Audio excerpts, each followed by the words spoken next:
अखिलेश यादव जी। अध्यक्ष महोदय, अखिलेश प्लीज। अध्यक्ष महोदय, मैं आपका धन्यवाद देना चाहता हूँ। प्लीज अध्यक्ष महोदय,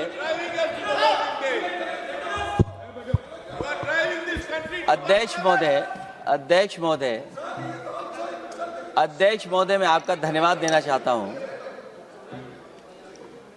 आज मुझे एक बहुत महत्वपूर्ण समय पे मुझे बोलने का मौका मिल रहा है।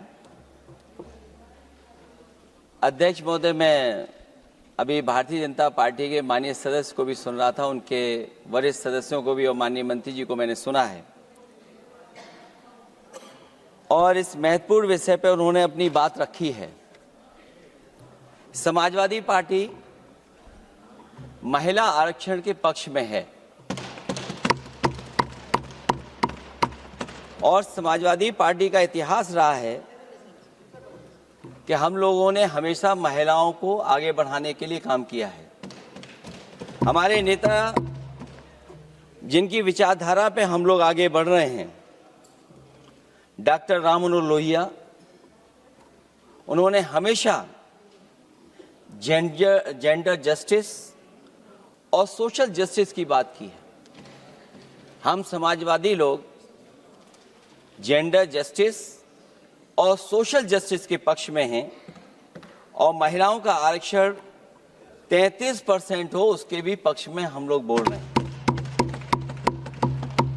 और ये लड़ाई हमारी निरंतर चल रही है और कहीं न कहीं आरक्षण हमारी पीढ़ी के आह्वान को और मजबूत कर रहा है। लेकिन जिस तरह की बातें हमें सुनने को मिल रही हैं, अब भारतीय जनता पार्टी नारी को नारा बनाने की कोशिश कर रही है। भारतीय जनता पार्टी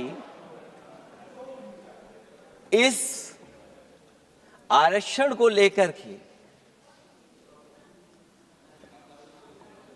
भाजपा अपना नारी का नारा बनाना चाहती है और बदलने की कोशिश कर रही है। जिन्होंने नारी को अपने संगठन में नहीं रखा, उनके मान सम्मान के लिए कैसे रखेंगे? और अगर ये बात गलत है, अध्यक्ष महोदय, जिस पेरेंटल संगठन से आप निकले हैं उसमें मान सम्मान के लिए संगठन में कितनी नारी हैं ये बता दें आप। और इनका, क्योंकि पिछले कई वर्षों से अध्यक्ष जी ये सरकार में है और मैं सुन रहा था माननीय मंत्री जी को, मैं सुन रहा था, उन्होंने बहुत सारे योजनाएं, बहुत सारे कार्यक्रमों की जानकारी दी। लेकिन अगर हम दुनिया के आंकड़े देखें, जेंडर इक्वलिटी में हम कहां खड़े हैं? हम 146 में 127वीं जगह पर खड़े हैं। और अगर हम इनके खुद के सरकारों को देखें अगर, तो अध्यक्ष महोदय, इनके 21 जगह सरकारें हैं। 21 जगह यूनियन टेरिटरी और स्टेट मिलाकर के और सहयोगी दलों के साथ मिलकर के 21 सरकारें इनकी हैं। भारतीय जनता पार्टी ये बताए कि उनके 21 स्टेट में जहां सरकारें उनके सहयोगी साथियों के साथ चल रही हैं, कितने मुख्यमंत्री इनके बने हुए हैं? कितनी महिला मुख्यमंत्री बनी हुई इनकी? जीरो। और जो दिल्ली की बनी हुई हैं, हालांकि वो हाफ चीफ मिनिस्टर हैं और वो भी महिला होने के नाते केवल हाफ चीफ मिनिस्टर हैं। नहीं, अधिकार कहां है? एक चीफ मिनिस्टर के जो अधिकार होते हैं, एक स्टेट के जो अधिकार होते हैं, क्या आपके दिल्ली की मुख्यमंत्री के पास वो अधिकार है? और फिर जो अभी तक जो सबसे बड़ी पार्टी है, जो सबसे बड़ी पार्टी अपने आप को कहते हैं, पूरे देश में जितने भी इनके विधायक चुने गए हैं, आप बताओ आपकी संख्या क्या है? 10% से ऊपर नहीं जा पा रहे हैं आप? क्या 10% से ऊपर हैं आप? और फिर लोकसभा की गिनती में अगर हम देखें तो लोकसभा की गिनती में कितने संख्या में आप हैं? इसलिए अध्यक्ष महोदय, जहां हम ये कहते हैं कि हम महिला आरक्षण के पक्ष में हैं, वहीं कुछ सवाल हमारे भी आपके लिए हैं। मैं उससे पहले याद दिलाना चाहता हूं कि कई बार लोग ये कहते हैं कि समाजवादी पार्टी विरोध करती है। अगर हम अपनी बात कहना चाहें तो डॉक्टर राममनोहर लोहिया, जिनकी विचारधारा पर हमारी समाजवादी पार्टी का आधार है, उनके द्वारा हमेशा महिलाओं को पुरुषों के बराबर की हिस्सेदारी हर क्षेत्र में देने की बात कही गई। और मैं उनको कोट करना चाहता हूं कि संस्कार का आरंभ महिला से होता है। यदि महिला जागृत है तो पूरा समाज जागृत हो जाता है। ये लोहिया ने हमारे जिस विचारधारा पे हम लोग चल रहे हैं वो हम आपको बताना चाहते हैं। जब तक महिलाएं राजनीति में नहीं आएंगी, सामाजिक क्रांति अधूरी रहेगी। लोहिया जी ने निरंतर महिलाओं की राजनीति में महत्वपूर्ण भूमिका पर बल दिया है और समाज में वास्तविक परिवर्तन उनके योगदान से ही आ पाएगा।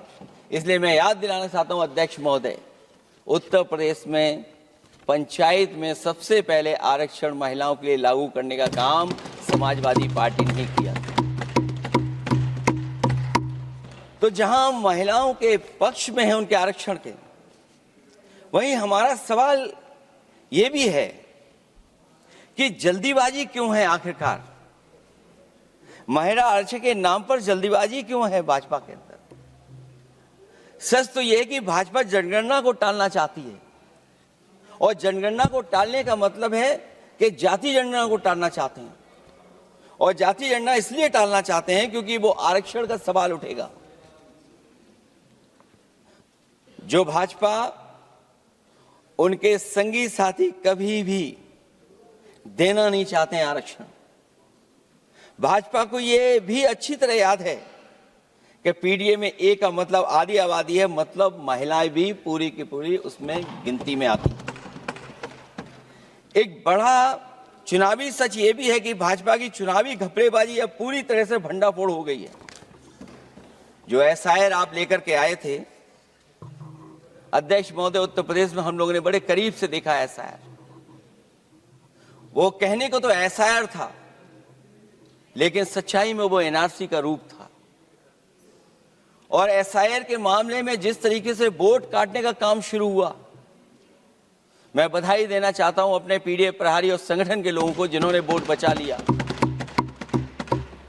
जब पहली गिनती में हम लोग बचाने में कामयाब हो गए तो अध्यक्ष महोदय भारतीय जनता पार्टी फॉर्म 7 को लेकर के आई, और फॉर्म 7 उन्होंने ऐसे बांटना शुरू किया, उस घपले को भी हम लोगों ने पकड़ लिया। और जब उस घपले को पकड़ा तो पता लगा फॉर्म 7 बंद हो गया उत्तर प्रदेश में। फॉर्म 7 से कोई वोट काटा नहीं गया। अध्यक्ष महोदय, जो फॉर्म 7 काटने के लिए जिससे दस्तखत कराए थे भारतीय जनता पार्टी ने, उस व्यक्ति को दस्तखत करना भी नहीं आता है।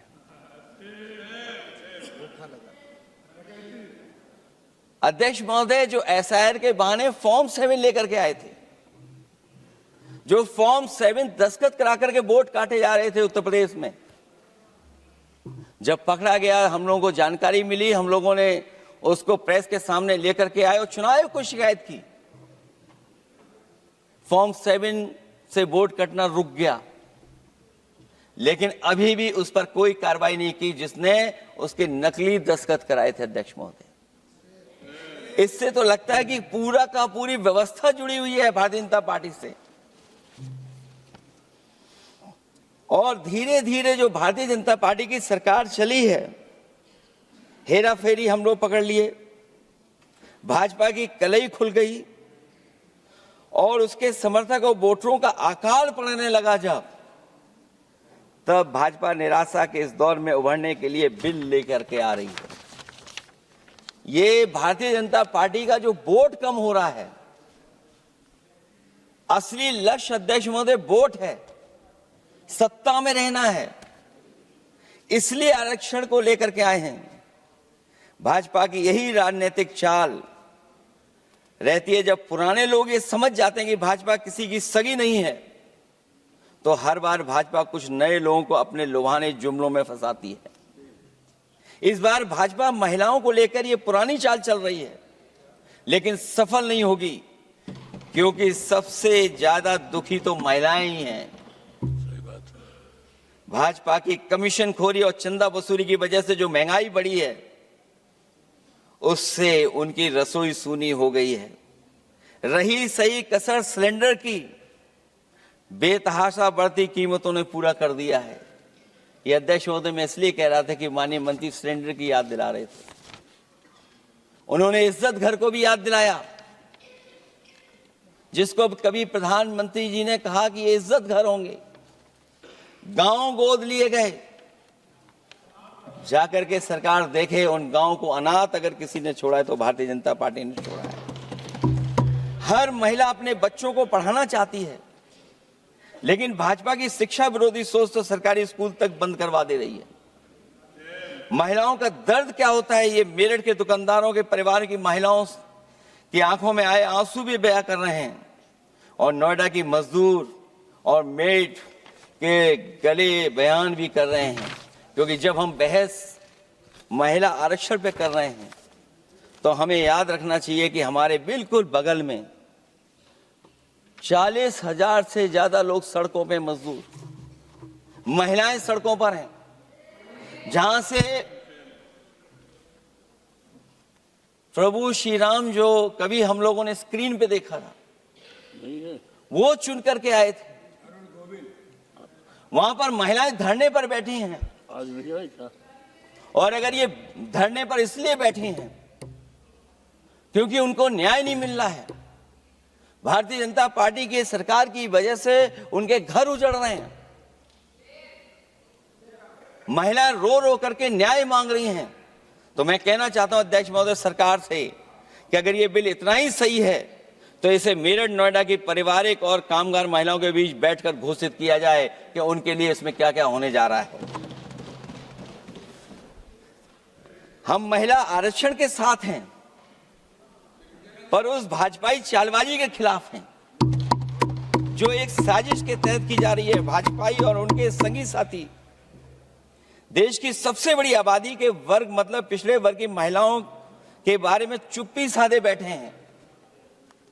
ये बात अध्यक्ष जी समझ में नहीं आ रहा है, क्योंकि जब हम लोग प्रधानमंत्री जी को सुनते थे, तो वो ये कहते थे कि हम पिछड़े वर्ग से आते हैं, हम आप जैसे ही हैं, पिछड़े हैं।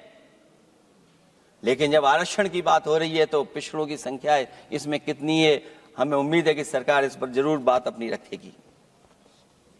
ये संशोधन के नाम पर जो जल्दीबाजी दिखा रहे हैं, दरअसल उसके पीछे भाजपाइयों की मंशा है कि जनगणना न करनी पड़े, क्योंकि अगर जनगणना करनी पड़ेगी तो जातिवार आंकड़े भी देने पड़ेंगे, और जातिवार आरक्षण भी। ये भाजपा का एक बहुत बड़ा षड्यंत्र है, जिसमें जनगणना आधारित परसीमन को नकार कर पिछड़ों का अधिकार लूटा जा रहा है। ये लोकतंत्र के खिलाफ खुफिया लोगों की गुप्त योजना है, जो अब तक स्वीकार नहीं, जब तक प्रक्रिया के साथ हम लोग स्वीकार कभी नहीं कर सकते, जब तक इसका लागू करने का तरीका ठीक ना हो। अगर पिछड़ों की आबादी कम से कम अगर हम गिन लें कि 70%, 80% से ज्यादा है, अध्यक्ष महोदय अगर हम उनको 66% मान लें, तो इनकी आबादी कम से कम पिछड़ों की 33% होगी, आधी आबादी की जनसंख्या, जिनके हक की बात तो है ही नहीं इसके अंदर। इसका मतलब यह हुआ कि पिछड़े वर्ग की 33% महिलाएं, उनको हक देना नहीं चाहते ये लोग, हक उनका छीनना चाहते हैं। और फिर जो डिलिमिटेशन का साथ साथ लेकर के आए हैं, ये डिलिमिटेशन क्या है? अध्यक्ष महोदय, ये डिलिमिटेशन है कि इलेक्टोरल मैप को बदल दें। हमारे पूर्व में कांग्रेस के सदस्य ने ठीक कहा है कि जब डिलिमिटेशन की बारी आई तो इन्होंने पूरी रणनीति बना करके कि किस तरीके से लोकसभाओं के क्षेत्र बनाए जाएं, क्षेत्र कैसे बने जिससे कि उन्हीं को पॉलिटिकल लाभ मिले, वो हम लोगों ने आसाम में भी देखा और जम्मू कश्मीर में भी देखा है। इसलिए हम चाहते हैं कि पहले जनगणना हो और जनगणना जब आंकड़े सही आ जाएंगे अध्यक्ष महोदय, तब जाकर के डिलिमिटेशन ठीक होगा। और अगर आंकड़े ही ठीक नहीं हैं तो फिर आरक्षण कैसे ठीक होगा? क्योंकि आरक्षण का आधार ही हमारा जनसंख्या पर है। कहीं ऐसा तो नहीं कि आधी आबादी में ये मुस्लिम को भी ना गिनते हो, मुस्लिम महिलाओं को। इसलिए हमारी मांग होगी कि आधी आबादी में पिछड़े और मुस्लिम महिलाओं को भी जोड़ करके इस आरक्षण को पूरा किया जाए। एक जो हमें आशंका है कि जब आरक्षण होगा और डिलिमिटेशन होगा और जब संख्या बढ़ेगी तो उत्तर प्रदेश की संख्या विधानसभा की 500 से ऊपर होने जा रही है। और अगर 500 से ज्यादा होने जा रही है तो उसमें सरकार क्या विचार कर रही है? कहीं कोई ऐसा षड्यंत्र तो नहीं है जो हम महिला आरक्षण के बहाने उस षड्यंत्र को छिपा करके आगे बढ़ रहे हों? क्योंकि उत्तर प्रदेश में 120 सीटें तो लोकसभा की होने जा रही हैं और विधानसभा की सीटें तो अगर 600 हो रही हैं, अगर 600 हो रही हैं तो कहीं ऐसा तो नहीं अध्यक्ष महोदय उसमें भी कोई साजिश षड्यंत्र हो? जो षड्यंत्र हम लोगों को समझ में नहीं आ रहा हो। और अगर षड्यंत्र रहेगा तो जैसे अयोध्या हारे आप, एक बार फिर उत्तर प्रदेश आप हार जाएंगे। और 33% सीटें कौन सी होंगी? आप अगर सीट रिजर्व कर देंगे, कॉन्स्टिट्यूंसी रिजर्व हो जाएगी, तो अध्यक्ष महोदय ये महिलाओं के बीच ही कंपटीशन करा देंगे। अगर कॉन्स्टिट्यूंसी रिजर्व होंगी तो अध्यक्ष महोदय महिलाओं के बीच ही कंपटीशन हो जाएगा। क्योंकि वो अध्यक्ष महोदय वो माननीय सदस्य कह रहे हैं कि वो तो होना चाहिए, वो सास बहू वाली तो हार गई हैं आपकी।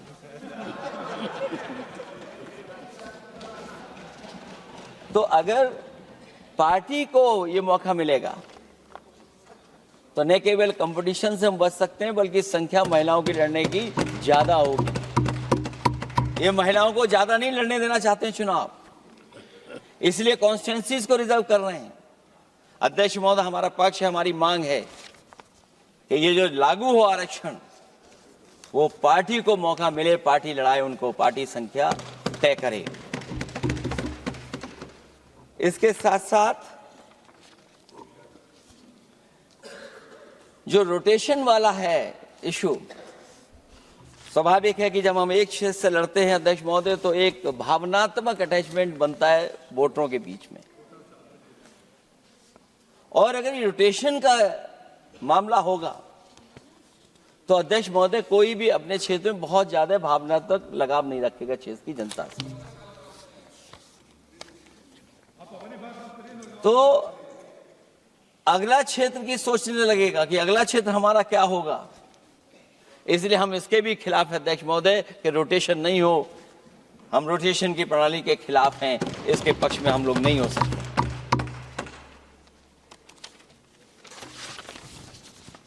इसलिए अध्यक्ष महोदय हमारी मांग होगी कि पहले सेंसस कराए, जनगणना कराई जाए। और अगर ये जनगणना नहीं कर रहे हैं तो इसका मतलब धोखा दे रहे हैं। क्योंकि पुराने बिल में जो हम लोगों ने बात देखी और रखी थी उस समय वो यही था कि जनगणना करा करके महिला आरक्षण बिल आएगा। लेकिन ये लोग 2011 का लेकर के आ रहे हैं। इसका मतलब इनकी पूरी तैयारी है कि कौन सा लोकसभा क्षेत्र कैसा होगा। इनके गुप्त लोगों ने वो कहीं ना कहीं नक्शा बना करके रखा होगा, जिसको आरक्षण पास होते ही, बिल पास होते ही लागू करने की कोशिश करेंगे। और जो और सुधार होने चाहिए महिलाओं के, जो सुधार होने चाहिए उन सुधारों पे इसमें बिल में कोई विशेष योजना या विशेष बात नहीं हो रही है। बिना उनके लिए लाभ पहुंचाए, सस्तीकरण किए, शायद हम पूरा उनको हक नहीं दे पाएंगे। मैं अध्यक्ष महोदय आपसे यही निवेदन और अपील करूंगा कि पिछड़ों को, माइनॉरिटी को, खासकर मुस्लिम महिलाओं को आरक्षण दिया जाए। जो सेंसस से ये दूर भाग रहे हैं, वो इसीलिए भाग रहे हैं क्योंकि जाति जनगणना की मांग उठेगी, और अगर जाति जनगणना की बात उठेगी तो आरक्षण की बात और उठेगी। हमें उम्मीद है कि हम लोगों की बात मान करके सरकार उस पर विचार जरूर करेगी। जब हम आरक्षण देना चाहते हैं तो बिना पिछड़ा, बिना मुसलमानों के शायद हमारा जो लक्ष्य है महिला आरक्षण का, वो पूरा नहीं होगा। इन्हीं शब्दों के साथ आप सबका बहुत बहुत धन्यवाद।